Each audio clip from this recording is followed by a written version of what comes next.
नमस्कार दोस्तों, the UPSC study official में आपका एक बार फिर से स्वागत है। जैसा कि मैंने आपसे कल वादा किया था कि मैं आपको वर्ष 2023 और वर्ष 2022 का पेपर डिस्कस करके दिखाऊंगा। इस पेपर में ऐसे कौन-कौन से क्वेश्चन थे जिसको गलत करने से आपका पीटी परीक्षा फेल होना कन्फर्म था। आपको लग रहा होगा कि आदमी हमेशा पास करने के बारे में बात करता है और ये व्यक्ति जो है फेल होने के बारे में बात करता है। देखिए 2 टर्म है, एक है सफलता और एक है असफलता, मतलब सक्सेस और अनसक्सेस। तो आप यदि सफलता को जानते हैं तो आप असफलता को नहीं जानते, और यदि आप असफलता को जानते हैं तो सफलता को नहीं जानते। तो आप, मेरे कहने का मतलब क्या है कि इस पेपर में अगर आपने वर्ष 2023 का पेपर दिया हो या आप 24 का पेपर देने वाले हैं, स्पेशली जो लोग 23 का पेपर दिए हैं या जिन लोगों को तैयारी करते समय 5 महीना, 6 महीना, साल भर, 2 साल भर, 3 साल भर अगर समय हो गया है, तो आपके पास यदि समय हो तो इस वीडियो को पूरा देख लीजिएगा। और मैं आपको बताने का प्रयास कर रहा हूँ कि किन कारणों से आपका पीटी नहीं हुआ था। थोड़ा सा ये वीडियो लंबा होगा लेकिन धैर्य रख के सुन जरूर लीजिएगा, आपका समय खराब नहीं होगा, इसकी गारंटी आपको मैं देता हूँ। तो देखिए, पहली बात तो ये है कि इस वीडियो में मैं वर्ष 2023 का पेपर का डिस्कशन नहीं करने वाला हूँ।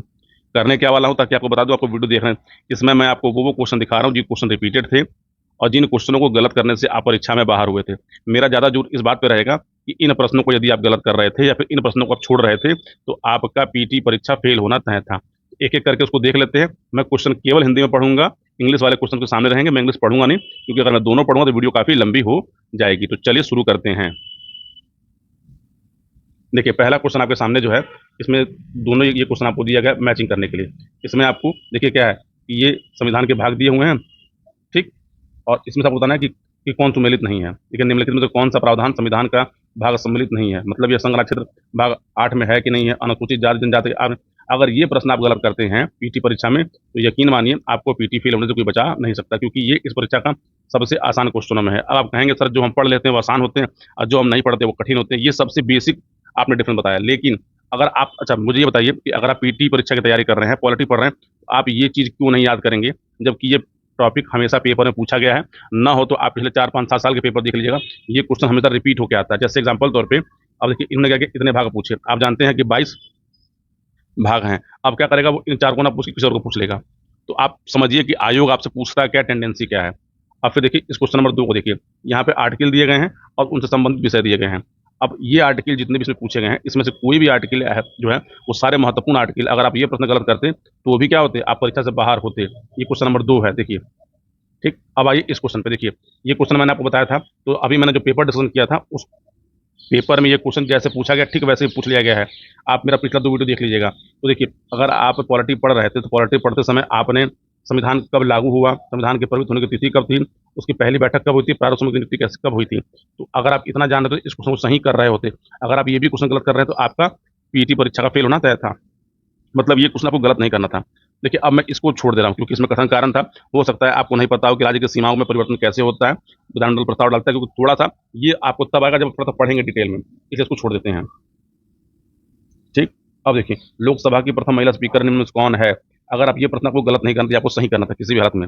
अब उसका देखिए अगला प्रश्न जो है पीटी का, इसमें आपको अनुसूचियां और उनसे संबंधित मतलब उसके जो विषय हैं वो दिए गए हैं, ये भी आपको गलत नहीं करना था।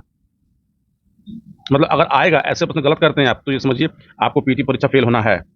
अब देखिए, आप पॉलिटी पढ़ेंगे तो राष्ट्रपति तो पढ़ेंगे, हर बच्चा जानता है कि राष्ट्रपति क्या होता है, संसद का भाग होता है। और कोई भी अगर बिल या विधेयक जब तक राष्ट्रपति के साइन नहीं होते तब तक वो कानून नहीं बनता। ये बात सब लोग जान रहे थे, इसलिए इस प्रश्न का भी सही होना अनिवार्य था। अब आइए अगले क्वेश्चन के ऊपर, वित्त आयोग। तो देखिए ये क्वेश्चन जो है, अभी जो परीक्षा हुई है 18 अगस्त को, जिस फॉर्म में क्वेश्चन है उसी फॉर्म में क्वेश्चन रिपीट करके पूछ लिया गया था। तो देखिए वित्त आयोग के बारे में हर व्यक्ति पढ़ता है और वित्त आयोग के बारे में चर्चा हमेशा होती रहती है। ये प्रश्न भी आपको करने लायक डूएबल क्वेश्चन था। देखिए आपको बोरिंग लग रहा है, वीडियो छोड़ सकते हैं, लेकिन आप जानिए कि आपको कौन से क्वेश्चन पेपर में नहीं छोड़ने थे। देखिए अगर इस प्रश्न को आप अटेम्प्ट करते चाहे नहीं अटेम्प्ट करते, अगर नहीं अटेम्प्ट करते तो आपके क्वेश्चन कम होते, अटेम्प्ट करके अगर आपसे गलत कर देते तो दंडनीय अपराध था, ठीक। अब आइए अगले क्वेश्चन, देखिए ये रीड वाला क्वेश्चन जो है मैं छोड़ रहा हूँ। हो सकता है कि आपको उस समय दिमाग में ना आ रहा कि रीड क्या होता है, कैसे बनती है, कैसे नहीं बनती है। देखिए क्वेश्चन नंबर 12, ये भारत के महान्यायवादी के बारे में है। तो महान्यायवादी हर बच्चा पढ़ता है और पेपर अगर आप पढ़ते हैं आप उस महान्यायवादियों के नाम सुन रहे होंगे जो कोर्ट में जाते हैं, कोर्ट में नहीं आते हैं। तो ये प्रश्नेबल भी डुएबल था, इसको छोड़ना या इसको गलत करना आप इसको अफोर्ड नहीं कर सकते। अब आइए देखिए, विधान परिषद का गठन कैसे होता है कैसे नहीं होता है, थोड़ा सा अगर आपने डिटेल पढ़ा होगा तो आप जानेंगे, वरना इसको नहीं जानेंगे, ठीक है। तो आप देखिए इसके लिए इसलिए इसको मैं छोड़ देंगे, मैं सबसे आसान आसान क्वेश्चन ले रहा हूँ कि जिसको आपको गलत नहीं करना। अब देखिए अगले क्वेश्चन पे आइए। देखिए यदि आप उत्तर प्रदेश में रह रहे हैं तो आप हर व्यक्ति थोड़ा ना थोड़ा बहुत राजनीतिज्ञ है यहाँ पे उत्तर प्रदेश, क्योंकि उत्तर प्रदेश में, बिहार में किसी बच्चे को राजनीति ना आती हो यह संभव सी बात है। सबको पता है कि यूपी में लोकसभा की कितनी सीटें हैं, 80 सीटें हैं, राज्यसभा की 31 सीटें। तो ये क्वेश्चन भी क्या था, डुएबल था। ये आपको ना तो छोड़ना था ना तो गलत करना था। ठीक है, अब आइए अगले पे। देखिए अब संसद के सचिवालय के बारे में अगला क्वेश्चन दिया गया, तो मानता हूँ कि हो सकता है आपको ये नहीं आता होगा, इसे इसको छोड़ सकते थे आप। अब आते हैं ग्राम सभा के बारे में। यूपी में जितने भी लोग पेपर देते हैं उसमें से 70% लोग ग्रामीण पृष्ठभूमि से आते हैं। तो ग्रामीण पृष्ठभूमि से आते हैं, देखिए इसमें मैंने टिक नहीं किया, लेकिन ये क्वेश्चन जो था ये डुएबल था, इसको करना चाहिए था, लेकिन मैं मानता हूँ कि आप इसको छोड़ सकते हैं। अब देखिए पंचायत के समस्त चुनाव का संचालन कौन करता है। अब मैंने कहा ना कि आप 70% ग्रामीण है, तो सबको पता है कि पंचायत के चुनाव जो होता है वो कौन कराता है, तो राज्य निर्वाचन आयोग कराता है। आप कमेंट करके बताइएगा कि राज्य निर्वाचन आयोग जो है वो किस आर्टिकल के अंदर अंडर इसको डिफाइन किया गया है। देखिए ये वाला क्वेश्चन देखिए आपके लिए मैं छोड़ रहा हूँ, पंचायत राज अशोक मेहता समिति पे। देखिए इन्होंने क्या क्या कि 3 स्तरीय पे पंचायत होती है। हो सकता है आपको ये वाला पॉइंट पता हो, ये वाला पॉइंट ना पता हो, इसलिए मैं इसमें केवल मैंने वो क्वेश्चन लिए जहां पर आपको एकदम कन्फर्म होना था। अब देखिए सर्वोच्च न्यायालय के एक न्यायाधीश का त्यागपत्र संबोधित होता है, तो ये क्वेश्चन भी आपको डुएबल था, आपको करना था। देखिए निम्नलिखित में से कौन सा भारत संविधान के अनुच्छेद 20 का हिस्सा नहीं है। आपको, आप ये समझ लीजिए, अगर आप पॉलिटी पढ़ रहे हैं, आपको आर्टिकल नंबर देखिए 1 से लेकर 5 तक पहला, और फिर आर्टिकल नंबर 13 से लेकर, ठीक, 13 से लेकर आपको आर्टिकल नंबर 100 तक तो जान लीजिए बाई हार्ट याद होने चाहिए, क्योंकि यहाँ से हमेशा क्वेश्चन पूछे जाते हैं। और इस 13 से भी जान लीजिएगा, 13 से लेकर आपको आर्टिकल नंबर 75 और आर्टिकल नंबर 76 तक तो आपको हुक बाई क्रुक लर्न होना चाहिए, क्योंकि यहाँ से हमेशा क्वेश्चन पूछे जाते हैं।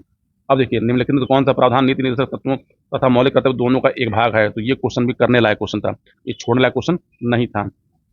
अब आते हैं अगले क्वेश्चन पर। देखिए संसद की संयुक्त बैठक के बारे में, अगर आप पॉलिटी पढ़ रहे थे तो संयुक्त बैठक के बारे में आपसे चर्चा किसी न किसी किताब में किया होगा, किसी न किसी यूट्यूब चैनल वाले ने किया होगा, या आपने सुना जरूर होगा। अच्छा देखिए ये भी क्वेश्चन जो था डुएबल था। ठीक, मतलब ये क्वेश्चन न छोड़ने लायक था और न ही गलत करने लायक था। अब देखिए ये क्वेश्चन जो है इतिहास का, हो सकता है आपको क्रम याद ना हो, तो आप यहाँ पर रिस्क ले सकते थे, छोड़ सकते थे। अब आइए मिलिंद पनाह हो। तो अगर आपने इतिहास एक बार भी पढ़ा होगा तो मिलिंद पनाह का और उसके बाद नागसेन का चर्चा आपके सामने आया होगा, किसी भी आपने किताब को पढ़ा होगा, किसी भी यूट्यूब चैनल को फॉलो किया होगा तो आपके सामने आया होगा, इसलिए ये क्वेश्चन करने लायक था। चरक संहिता आपने जरूर पढ़ा होगा, लेकिन हाँ ये क्वेश्चन आप छोड़ सकते थे, क्योंकि चरक संहिता के आपको लेखक पता, लेकिन इसके अंदर कितने अध्याय हैं, कितने खंड है, इसलिए इसको आप स्किप मार सकते थे। देखिए वैदिक कालीन प्रशासन में भाग 2 कौन अधिकारी होते हैं, तो ये आपको नहीं आता था, इसलिए आप इसको छोड़ सकते थे।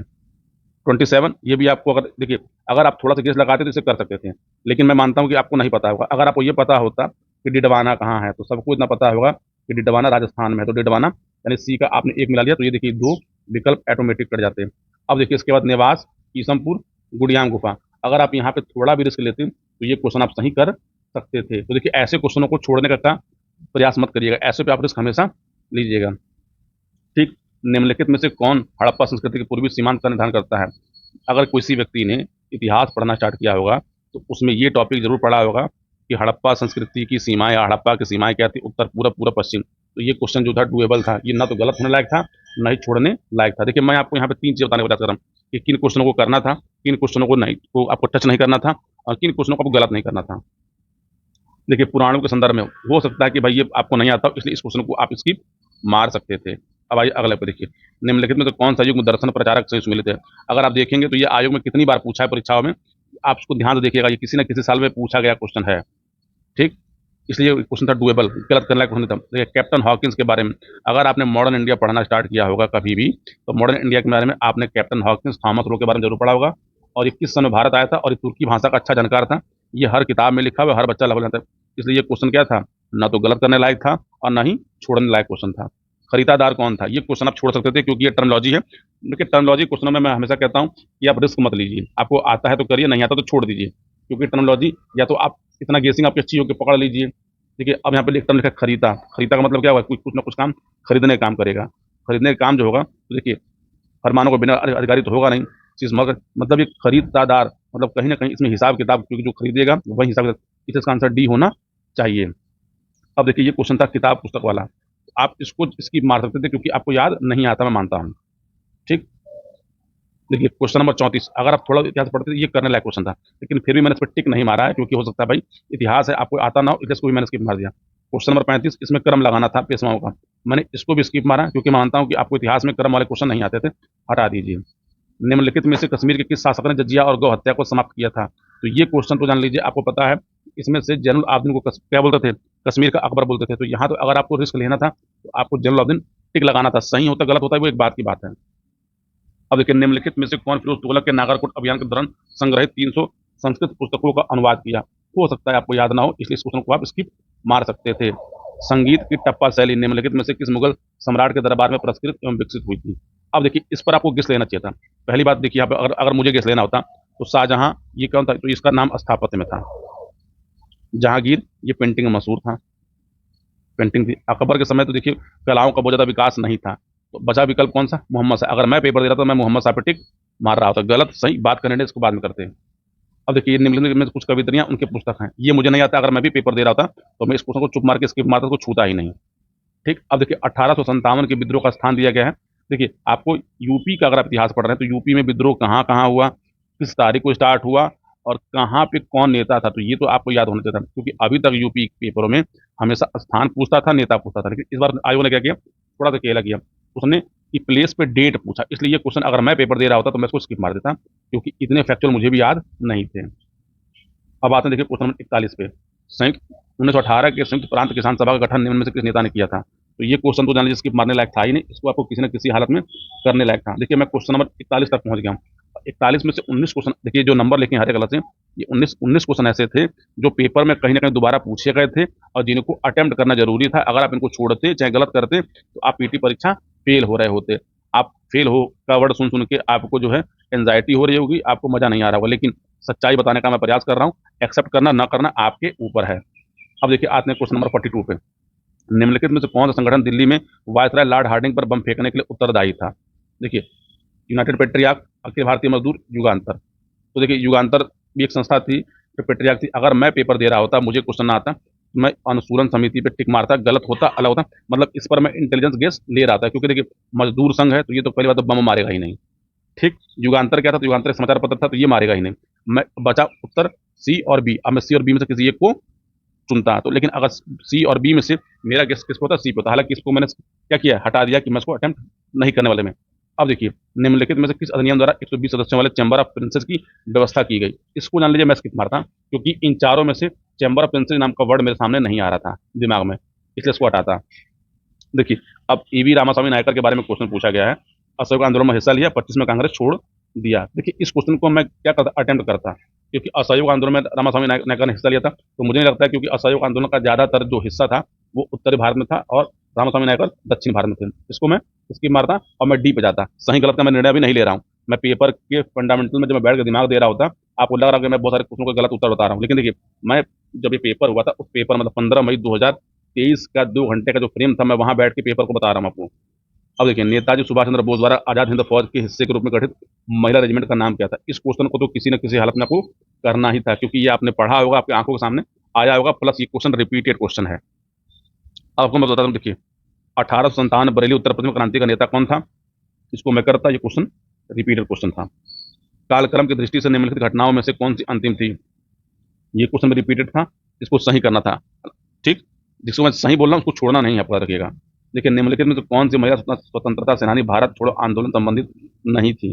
तो देखिए, भारत छोड़ो आंदोलन की जब बात हो रही है तो अरुणा आसफ अली थी, मतंगनी हजारा थी। इसको जान लीजिए, मैं छोड़ता कि करते ना करते, क्योंकि दो लोग के बारे में जाना, बाकी दो के बारे में इसको मैं छोड़ सकता था। आते हैं अगली नदी पे। देखिए, निम्नलिखित में से कौन सा सहायक नदी सही सुमेलित नहीं है? ज्योग्राफी के क्वेश्चनों में देखिए, ये टफ क्वेश्चन था, क्योंकि एकदम फैक्चुअल था और इस फैक्ट के बारे में आपने पढ़ा हो ना पढ़ा हो मुझे नहीं पता, इसलिए इसको स्किप मारा जा सकता था। लेकिन आते हैं क्वेश्चन नंबर 50 पे। निम्नलिखित में से किस स्थान पर अलकनंदा भगीरथी नदी मिलती है? रिपीटेड क्वेश्चन है, इसको आपको सही करना था। देखिए, क्वेश्चन नंबर 50 तक मैं 24 क्वेश्चन पर पहुंच गया हूँ, जिसमें 24 में से कई क्वेश्चन रिपीट थे और जिनको अटेम्प्ट करना था। देखिए, रिपीट मैं बोलता हूँ दो टाइप से, डायरेक्ट और इनडायरेक्ट। लोक सेवा आयोग आपसे इनडायरेक्ट वे में रिपीट करके बहुत सारे क्वेश्चनों को पूछता है। बस आपकी आंखें खुली होनी चाहिए, दिमाग खुला होना चाहिए। क्वेश्चन नंबर आते हैं 51 के ऊपर। देखिए, निम्नलिखित कथनों में से लेटराइट मिट्टी के विषय में कौन सा कथन सही नहीं? आपने ज्योग्राफी पढ़ा होगा तो मिट्टी का चैप्टर आपने नहीं पढ़ा होगा, ये संभव नहीं है। तो देखिए, लेटराइट मिट्टी कहाँ होती है? जहाँ पे भारी बारिश होती है और इसके अंदर लॉ ऑक्साइड एवं अल्युमिनियम की कमी पाई जाती है। तो देखिए, ऑक्साइड है तो अगर अब देखिए लेटराइट है तो लेटराइट में ऑक्साइड होगा, तो दो सही होना चाहिए। मतलब ये क्वेश्चन रिपीटेड है, आपको उसको छोड़ना नहीं था। अब आते हैं क्वेश्चन नंबर 52 के ऊपर। ये क्वेश्चन आयोग पता नहीं कितनी बार पूछ चुका है, तो उसके बारे में बात ही ना की जाए। ये तो गलत होना मतलब अपराध था।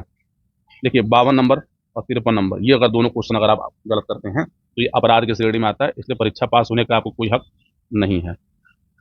ठीक, 54 आराम से किए जाने वाला क्वेश्चन है, क्योंकि इस क्वेश्चन को आयोग ने किया क्या कि आयोग इस क्वेश्चन को कई बार पूछ चुका है, लेकिन इस बार इसने क्या किया, इस क्वेश्चन को कथन कारण में बना के पूछ लिया। इसलिए हालांकि मैंने इस पर टिक नहीं किया, क्योंकि आप कहेंगे कि सर टफ था इसलिए छोड़ दिया, लेकिन ये करने लायक क्वेश्चन था। ठीक, अब आते हैं क्वेश्चन नंबर 55 पे। ये क्वेश्चन जो है करने लायक क्वेश्चन था। रामगंगा नदी कन्नौज के पास गंगा नदी में मिलती है, बेतवा नदी प्रयागराज के पास यमुना नदी में मिलती है। तो ये क्वेश्चन आपको छोड़ने लायक क्वेश्चन नहीं था। चंद्रप्रभा वन्यजीव अभ्यारण्य, ये क्वेश्चन रिपीटेड है, आप देख लीजिएगा किसी न किसी साल पेपर में पूछा गया है। देखिए मुझे एग्जैक्ट ईयर याद नहीं है, लेकिन मुझे क्वेश्चन मुझे याद है, तो इसलिए आपको मैं बता रहा हूँ। ये दर्रा जो है ये क्वेश्चन रिपीटेड है, आप पेपर उठा के देख लीजिएगा, आपको मिल जाएगा। लेकिन सिवान समुद्र कल्पक्कम क्रमशः किस महत्वपूर्ण है, मैं मानता हूँ आपको नहीं आता, उसे छोड़ दीजिए। अब आइए अगले क्वेश्चन पे। ये क्वेश्चन जान लीजिए, अगर पेपर दे रहा था तो मैं इसको अटेम्प्ट नहीं करता, क्योंकि इस पर मेरा कोई दूर दूर तक मुझे समझ नहीं आ रहा इसमें क्या करना था। क्वेश्चन नंबर 60 क्वेश्चन रिपीटेड है, इस क्वेश्चन को छोड़ने लायक क्वेश्चन, इसको सही करना था आपको। क्वेश्चन नंबर 61, अगर आप थोड़ा दिमाग आते तो इसको कर सकते थे, लेकिन फिलहाल इसको मैंने अभी रखा है कि मैं अटेम्प्ट नहीं करता। संयुक्त राज्य अमेरिका तथा मैक्सिको के बीच सीमा पर स्थित नदी कौन सी है, ये क्वेश्चन रिपीटेड है और डुएबल था, इसे गलत नहीं करना था। आपने रेगिस्तान के बारे में ना पढ़ा हो ये पॉसिबल नहीं है। आपको यहाँ पे कौन सा रेगिस्तान सबसे बड़ा, कौन सबसे छोटा, तो अगर आपने एक बार किसी भी किताब में रेगिस्तान पढ़ा होता तो ये चारों आपके सामने आते हैं और इसको आप सही कर सकते थे, इसे सही करने लायक क्वेश्चन था। ठीक, देखिए क्वेश्चन नंबर 64 मैं छोड़ रहा हूँ, क्योंकि ये आपको हो सकता है आपकी आंखों के सामने ना आया हो। अब आते हैं 65, ये क्वेश्चन यूपीपीसी में पूछा गया क्वेश्चन है, रिपीटेड क्वेश्चन है, इसको सही करना था। क्वेश्चन नंबर 66 झील के बारे में क्वेश्चन था और ये भी रिपीटेड क्वेश्चन है। अल नीनो, मैंने इस पर टिक नहीं मारा है। अल नीनो ज्योग्राफी पढ़ते समय या पेपर पढ़ते समय आपने इसका नाम आम बोलचाल भाषा में सुना हुआ, इसलिए अल नीनो को आपको पढ़ना चाहिए था, लेकिन फिर भी मैंने छोड़ा कि चलो आप इसको स्किप मार लो। दक्षिणी गोलार्ध में हवाओं का बाईं ओर विक्षेपित होने का कारण क्या है। आपने कक्षा 10-11 की अगर फिजिक्स पढ़ी हो, 10 में पढ़ी हो, या आपने कभी ज्योग्राफी किसी भी टीचर से पढ़ी हो, तो उसने ये टॉपिक आपको पढ़ाया जरूर होगा। दूसरी बात, लोक सेवा आयोग में ये क्वेश्चन रिपीटेड है, इसलिए इसको गलत नहीं करना था। लेकिन जिसको अब तक मजा ना आ रहा हो वहां से पेपर छोड़ के जा सकता है। अब तक मैं 21 मिनट का लेक्चर रिकॉर्ड कर चुका हूँ। यहाँ पर मैं एक बात आपसे करना चाहता हूँ कि देखिए, लोक सेवा आयोग में टोटल 5 लाख लोगों ने फॉर्म भरा है। इस 5 लाख लोगों में मान लीजिए 3 लाख लोग पेपर देने आएंगे। अगर मान लीजिए सीटों की संख्या 700 हो, आयोग बुलाता है 15 गुना, तो 15 सत्ते कितना होता है 105, यानी मोटा मोटी मान लीजिए आयोग 14,000 से 15,000 लोगों को प्री क्वालिफाई कराएगा। और इस 15,000 में से जो प्री क्वालिफाई करेंगे, इसमें से जान लीजिएगा 5,000 6,000 तो पुराने वाले ही हैं, जिनको अपनी रैंक सुधारनी है, ठीक, या जो किसी ऑलरेडी सर्विस में है जिनको नौकरी लेनी है। तो आप ये समझिए कि इस 3 लाख में से इस 15,000 की रेस में आप आने के लिए परीक्षा दे रहे हैं, इसलिए आपको मेहनत करनी पड़ेगी। बचे हुए आज तारीख 26 अगस्त है, जो बचे हुए 60 दिन है, मतलब उसको मोटा मोटी 50 दिन मान लीजिए। इस 50 दिन के अंदर देश दुनिया के अंदर क्या क्या कहानियां चल रही हैं, क्या क्या बकलोलियां चल रही हैं, उसको भूल जाइए। हिजबुल्ला ने ईरान को मार दिया, ईरान ने उसको मार दिया, नेताजी ये बोल दिया, राहुल गांधी ये बोल दिया, नरेंद्र मोदी ये बोल दिए। देखिए यूपी के बच्चों को राजनीति करने में मजा आता है और बड़ा क्योंकि चटकारे लेके चाय पे चर्चा की जा सकती है। अपना समय नष्ट मत करिए, क्योंकि समय बहुत मूल्यवान है। और यदि आप 1 साल पीटी परीक्षा पास हो जाते हैं, यकीन मानिए आपका कॉन्फिडेंट लेवल भी क्या होता है, बढ़ जाता है। लेकिन यदि आप पीटी फेल हो रहे हैं, तो पीटी फेल होने का मतलब ये समझिए कि आप 2 साल पीछे चले जाते हैं, क्योंकि आपने उस साल का पीटी फेल हुए, तो अगले साल पीटी की परीक्षा तक आपका पढ़ने में न तो मन लगेगा, न तो दिमाग लगेगा। इसलिए कह रहा हूँ कि आप कितना भी पढ़े हो, 2 साल से पढ़े हो, अगर ये 50 दिन अगर आपने पीटी के लिए मेहनत नहीं किया, तो पीटी जान लीजिए आप उसमें ब्रह्मा विष्णु महेश भी पास नहीं करा पाएंगे। मेरी कोई औकात नहीं है, मेरा काम आपको बताना है कि आपको क्या करना है क्या नहीं करना, अंतिम निर्णय आपको लेना है। अगर आपको लगता है कि मेरे वीडियो आपकी कुछ हेल्प कर सकते हैं, तो चैनल को लाइक कर लिया करिए, चैनल को सब्सक्राइब कर लीजिए, और हो सके तो वीडियो शेयर कर लीजिए। बहुत कठिन काम आपसे मैं कह रहा हूँ। चलिए आते हैं अगले क्वेश्चन पे, 69 पे। देखिए, यूक्रेन का सबसे बड़ा कोयला उत्पादक केंद्र, ये क्वेश्चन जब 2023 में पूछा गया था, तो आप जान रहे हैं कि रूस और यूक्रेन पिछले 2 साल से लड़ रहे हैं। तो ये आपने कोई भी मैगजीन पढ़ी होती करंट अफेयर की, तो ये हर मैगजीन के अंदर ये क्वेश्चन था, इसलिए डुएबल क्वेश्चन था। देखिए, माउंट न्यूमैन के बारे में पूछा गया है। इस क्वेश्चन के बारे में आप नहीं जानते थे, इसलिए इसको स्किप मार सकते थे। अब देखिए question number 71, Amrit Bharat station 2023 में सरकार ने चुनाव लड़ने से पहले इस योजना की घोषणा की थी। और ये आप यूपी की परीक्षा में आपने किसी मैगजीन में पढ़ा था, तो ये क्वेश्चन था, इसलिए डुएबल था। देखिए, मैं किसी मैगजीन का नाम, आपने कोई भी मैगजीन पढ़ी होती थी, ये क्वेश्चन वहाँ पे था। 72 सुदर्शन प्रहार, आपने कोई मैगजीन पढ़ी होती, कंपाइलेशन ईयरली चाहे हाफ ईयरली, वहाँ पे क्वेश्चन था। देखिए, दिसंबर 2022 में सामाजिक प्रगति सूचकांक, मैं मानता हूँ कि भाई आपने इसको पढ़ा हो ना पढ़ा, आपको याद ना हो, 73 इसको छोड़ सकते थे। निसार उपग्रह, कोई भी मैगजीन आप उठाए होते, उसमें निसार वगैरह रहा होता, चाहे आप घटनासार उठाते, चाहे घटना चक्र उठाते, किसी की मैगजीन को भी उठाते तो निसार उसमें रहता। केंद्रीय बजट 2023-24 के अनुसार अंतर्राष्ट्रीय अवसरों के लिए युवाओं को कौशल प्रदान करने के लिए विभिन्न राज्यों में कितने कौशल भारतीय अंतर्राज्यीय केंद्र स्थापित किए जाएंगे, ये हर मैगजीन का क्वेश्चन था, इसलिए ये डुएबल क्वेश्चन था। देखिए मैं करंट अफेयर में भी आपको मैं बता रहा हूँ जिन क्वेश्चनों को आपको करंट अफेयर में सही करना था। साहित्य अकादमी पुरस्कार किसी ऐसा कोई मैगजीन हो जिसमें ना रहा हो ये। खनिज संपदा के संदर्भ में निम्नलिखित कथनों पर विचार कीजिए। आपको याद है कि रियासी जिले में जब लिथियम पाया गया था तो हर चैनल वाला, हर न्यूज़ वाला, हर पेपर वाला मार से लगा रहा है कि पूरे भारत में लिथियम मिल गया हो, इसलिए ये क्वेश्चन आपको करने लायक क्वेश्चन था। फरवरी 2023 में भारत के सबसे बड़े हेलीकॉप्टर, मानता हूँ कि आपने इसको नहीं पढ़ा, छोड़ दीजिए। नाटू नाटू गीत आपने एक बार सुना जरूर होगा, गाया जरूर होगा, और सबको पता था इसको अवार्ड मिला है। इस गीत के लेखक कौन थे ये आपको जानना था। भारत जैविक डेटा केंद्र, ये 2023 का सबसे हॉट केंद्र था ये क्वेश्चन में से, इसलिए आपको पता था। G20 के क्वेश्चन अगर आप गलत करके आते तो आपका पेपर में फेल होना तय था। ठीक, अब देखिए स्कॉर्पियन श्रेणी की पनडुब्बियां मैं मानता हूँ, इसलिए आप उसको याद नहीं कर पाएंगे, क्योंकि हर साल स्कॉर्पियन श्रेणी की कई पनडुब्बियां जो हैं वो आ रही थी, इसलिए इसको आप छोड़ सकते थे। 83 मैंने छोड़ दिया है क्योंकि धूम्रपान पे पता नहीं आपको याद आ रहा हो ना आ रहा हो। अब देखिए जनवरी 2023 में किस एयरलाइन का निर्माण विमान नेपाल में दुर्घटनाग्रस्त हुआ होगा, तो ये क्वेश्चन जान लीजिएगा, बहुत चर्चित क्वेश्चन था।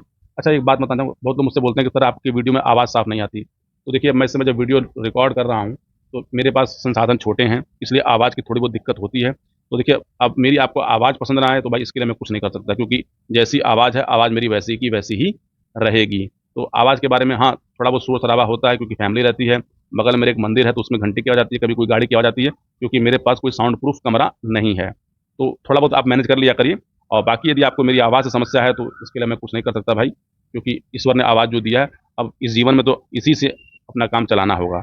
आते हैं अगले क्वेश्चन के ऊपर। देखिए ये एक पुस्तक का नाम लिखा गया था, मैं मानता हूँ कि आपने इसको नहीं पढ़ा, इसलिए क्वेश्चन आप स्किप मार सकते थे। पोप बेनेडिक्ट 16वें के बारे में आपने नहीं पढ़ा होगा, इसको आप स्किप, ये क्वेश्चन करंट का है। देखिए अब एसईओ फिल्म महोत्सव, अब आप जब कभी भी मैगजीन पढ़ रहे होंगे कंपाइलेशन की, तो आपने एसईओ के बारे में ना पढ़ा हो, आपने संगठनों के बारे में ना पढ़ा हो, तो ये पॉसिबल नहीं था, इसलिए क्वेश्चन डुएबल था, हालांकि फिर भी मैंने इस पर टिक नहीं मारा है। देखिए जनवरी 2023 में न्यूजीलैंड के पीएम कौन चुने गए थे, ये क्वेश्चन डुएबल था। मैं देखिए 88 तक मैं 47 क्वेश्चन तक पहुंच गया हूँ, अब आते हैं 89 पे। आप जानते हैं कि वर्ष 2023 में पूरे देश में G20 का आयोजन किया गया था, तो ये क्वेश्चन क्या था, डुएबल था। जब चीता भारत में लाए गए थे तो आप जानते हैं चीता क्या लाया गया, हमारे पूरे देश में दुनिया था, हमारा चीता चीता, इसलिए क्वेश्चन भी आपको सही करना था। डीकन विश्वविद्यालय के बारे में क्वेश्चन था, हर मैगजीन को आप पढ़े होते, किसी भी कंपैरिजन को पढ़े होते, उसमें डीकन विश्वविद्यालय के बारे में चर्चा की गई थी।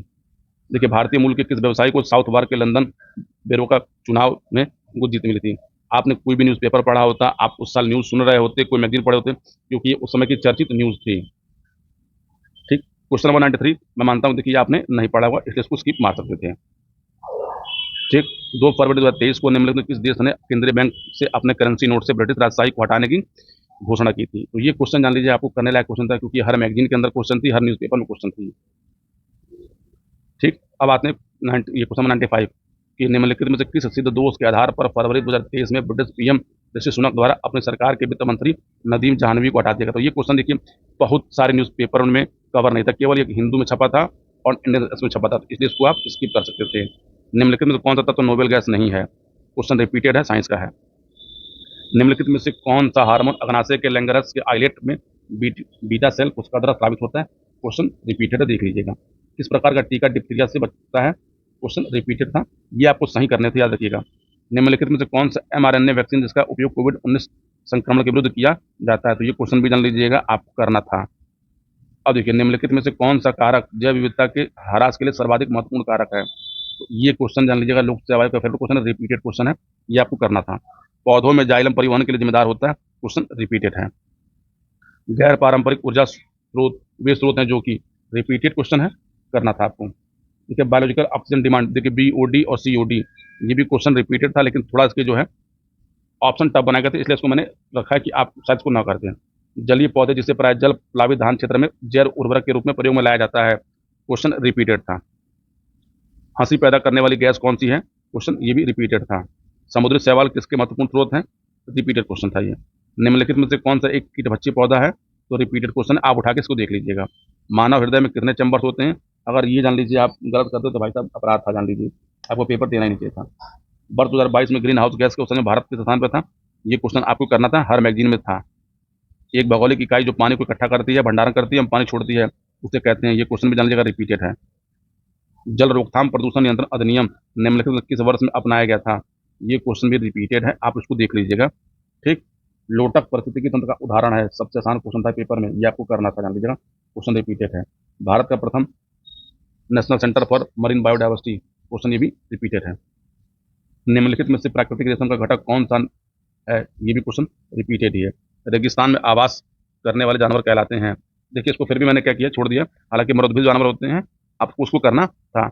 अब ये सूची मिलान था, ये भी क्वेश्चन रिपीटेड ही है। पोषक स्तर बनाते हैं केवल पौधों से, केवल जंतुओं से, केवल मांसाहारी से, ये भी क्वेश्चन है रिपीटेड। राष्ट्रीय उद्यान में अनुवांशिक विविधता का रख रखाव किया जाता है। देखिए, इन सीटू एक्सीटू हर बच्चे ने पढ़ा होगा, इसलिए क्वेश्चन भी आप देखेंगे तो रिपीटेड क्वेश्चन है। भारत के किस भाग में हंगुल नाम का हिरण पाया जाता है? आप 2018 का पेपर देखिएगा, ये क्वेश्चन रिपीटेड है। ठीक। निम्नलिखित में से कौन सा बायोडिग्रेडेबल प्रदूषक नहीं है? तो ये क्वेश्चन आप देखिएगा 2022 में पूछा गया है, ये भी क्वेश्चन रिपीटेड है। केंद्रीय बजट 2023-24 में हो सकता है आपको याद ना हो, लेकिन आपने बजट पढ़ते समय किसको कौन से अदायगी थी, ये करने लायक क्वेश्चन था। अगर मैं पेपर दे रहा होता, जान लीजिए क्वेश्चन नंबर 122 इसको मैं छोड़ता, क्योंकि यहाँ पे मेरा दिमाग काम नहीं करता। क्वेश्चन नंबर 123, संसाधनों के उपयोग तथा भविष्य के लिए उनके संरक्षण की आवश्यकता को संतुलित करने को हम क्या कहते हैं? आसान सा क्वेश्चन था, करना था, सतत विकास क्वेश्चन का था। देखिए, सतत विकास से उसल 3 क्वेश्चन पूछे गए थे, ये भी क्वेश्चन आपको करने लायक क्वेश्चन था। क्वेश्चन नंबर 125, अगर थोड़ा आपका दिमाग काम करता तो करने लायक क्वेश्चन था, इसको पढ़ के देख लीजिएगा, हालांकि इसको मैंने छोड़ रखा है कि आप करते या नहीं करते। अब आइए क्वेश्चन नंबर 126 पे। वर्ष 2022-23 में गरीबी उन्मूलन आपको नहीं आता, आप इसको स्किप मारते हैं। ठीक। क्वेश्चन नंबर 127 भी आप स्किप मार सकते थे। आते हैं 128, भारत में जनगणना का कार्य सर्वप्रथम कब किया गया? क्वेश्चन रिपीटेड है। एसडीजी, अगर आप 2020 से लेकर 2023 का पेपर देखेंगे तो हर साल आपको एसडीजी पूछी गई है, करने लायक क्वेश्चन था। The challenge of world poverty, ये पुस्तक भी जान लीजिए, आयोग उसको पूछ चुका है, इसलिए क्वेश्चन रिपीटेड है। रियो शिखर सम्मेलन एजेंडा 21, ये भी क्वेश्चन रिपीटेड है। संधारणीय विकास, मान लेते हैं आपको नहीं तो इसको छोड़ सकते थे आप। मानव विकास रिपोर्ट, ये भी आपने अगर न्यूज़ पे पढ़ा होता तो आपको मैं कल को छोड़ देते आप। प्राकृतिक संसाधनों का वर्तमान पीढ़ी द्वारा इस प्रकार से उपयोग किया जाए, बहुत कायदे से सब लोग पढ़ने के सतत विकास का क्वेश्चन था, चुप मार के इस पर टिक लगाना था। पीएम गति शक्ति आपको नहीं पढ़ा होगा, आपको छोड़ सकते थे। निम्नलिखित में कौन सी आर्थिक क्रिया नहीं है? किसानी, नौकरी, स्वैच्छिक सेवा। आप जानते हैं नौकरी होगा तो आपको पैसा मिलेगा, परिवहन से पैसा मिलेगा, खेती से पैसा मिलेगा, लेकिन आप अगर सोशल सर्विस करेंगे तो आपको 1 रुपया नहीं मिलना था, इसलिए क्वेश्चन करने लायक क्वेश्चन था। संघीय बजट के बारे में क्वेश्चन था, आपने बजट पढ़ा होता तो उसको आराम से कर सकते थे। भारत में जनसंख्या स्थायित्व का लक्ष्य किस वर्ष निर्धारित किया गया था? तो ये आप जान लीजिए, ये क्वेश्चन यूपी का, ये भी रिपीटेड क्वेश्चन है पेपर में, आप एक बार इसको भी देख। केंद्रीय बजट पर क्वेश्चन था 140 नंबर, ये भी करना क्वेश्चन था, लेकिन हो सके शायद आपको याद ना है तो छोड़ सकते थे आप। देखिए, सर्वे से क्वेश्चन था 2023 का, आप इसको स्किप मार सकते थे अगर आपको नहीं आता था तो। ठीक। 142 आप इसको भी स्किप मार सकते थे। 143 स्कीम का क्वेश्चन था, ये आपको पता होना चाहिए, क्योंकि आपने स्कीम अगर आप तैयारी करें तो आप कौन कौन सी सरकार की महत्वपूर्ण स्कीम है, ये आप करने लायक क्वेश्चन था। ठीक। 144 मैं मानता हूँ कि आपको याद नहीं, इसको आप छोड़ सकते थे। अब आइए फ्रॉम ये क्वेश्चन नंबर 147 कि विश्व वेटलैंड दिवस कब मनाया था? ये क्वेश्चन करने लायक क्वेश्चन था। ठीक। मध्याह्न भोजन योजना, मिड डे मील, कब से इसको पीएम पोषण योजना में शामिल किया गया? ये क्वेश्चन करने लायक। देखिए, मैंने टोटल आपको जो दिए हैं, इसमें से 81 क्वेश्चन ऐसे थे जो पेपर में आपको सही करने थे, जिसको आपको गलत नहीं करना था। इस 81 में से करीब करीब 50 से 52 क्वेश्चन जो थे वो रिपीटेड थे। अब अगर आप 24 का पेपर दे रहे हैं तो आपको ये जरूर तय करना है कि आपको कौन सा क्वेश्चन करना है, कौन सा क्वेश्चन नहीं करना है। मैं आपको एक अलग से वीडियो बना कर दूंगा कि पेपर में क्वेश्चन कैसे अटेम्प्ट करने चाहिए, कैसे अटेम्प्ट नहीं करने चाहिए। दूसरी महत्वपूर्ण बात यह है कि देखिए, आसान क्वेश्चनों को आप गलत करके, आसान क्वेश्चनों को छोड़ के आप पीटी परीक्षा में फेल होने की अपनी तैयारी कर लेते हैं। देखिए, पीटी परीक्षा में मैंने फिर से बोला कि टोटल 5 लाख फॉर्म पड़े हुए हैं। इस 5 लाख में से 3 लाख लोग पेपर देने जाएंगे, इसमें से मात्र 15,000 लोग मेंस परीक्षा देंगे। इस 15,000 में से 5,000 लोग पुराने वाले हैं, बाकी 10,000 नए वाले हैं। आपको इस 5 लाख से 15,000 में आना है तो आपको 100 प्लस क्वेश्चन सही करने पड़ेंगे। कुछ लोग आते हैं कमेंट करने के लिए, सर 100 क्वेश्चन हुआ है क्या? आपको मैं यकीन बताऊं कि ये जो 100 प्लस है ना, इसमें से जो 5,000 लोग हैं वो हमेशा जान लीजिएगा 100 प्लस क्वेश्चन सही करके चले आते हैं, और उसमें से कुछ लोग ऐसे हैं जो करंट पढ़वे नहीं करते। लेकिन मैं आपसे कहूँगा, ये रिस्क मत लीजिएगा, करंट अफेयर जरूर पढ़िएगा। करंट अफेयर के कुछ छोटे छोटे वीडियो आपको बना के मैं दे दूंगा, देखिए जितनी सहायता मुझसे अगले 60 दिन में हो सकती है आपके लिए मैं कर दूंगा। लेकिन मैं आपके लिए सबसे बड़ी सहायता जो कर सकता हूँ बता रहा हूँ कि मैं यूपी PYQ के जो क्वेश्चन करा रहा हूँ। हालांकि अब तक मैंने 5 वीडियो अपलोड किए हैं, मैंने 2 दिन से जो कोई वीडियो अपलोड नहीं किया है, क्योंकि लोग उस पर इंटरेस्ट कम लेते हैं, इसलिए मेरा बनाने का आपको मन नहीं करता। ठीक। लेकिन फिर भी मैं अपने वादे के अनुसार यूपी के जो PYQ के जो क्वेश्चन है उसको आपको मैं करा दूंगा, आप उसको कर लीजिए। यदि पीटी परीक्षा पास करना चाहते हैं तो बाकी आपकी मर्जी है, पेपर आपको देना है, भविष्य आपका है, फेल आपको होना है, पास भी आपको होना है, तो इसलिए निर्णय आप स्वयं से लीजिए। तो जल्दी मिलते हैं आपसे अगले वीडियो में। पूरा वीडियो देखने के लिए बहुत बहुत धन्यवाद। यदि इस वीडियो से आपको थोड़ा भी कुछ लाभ हुआ हो तो चैनल को शेयर कर लीजिए, चैनल को सब्सक्राइब कर लीजिए। मिलते हैं अगले वीडियो में। पूरा वीडियो देखने के लिए बहुत बहुत धन्यवाद।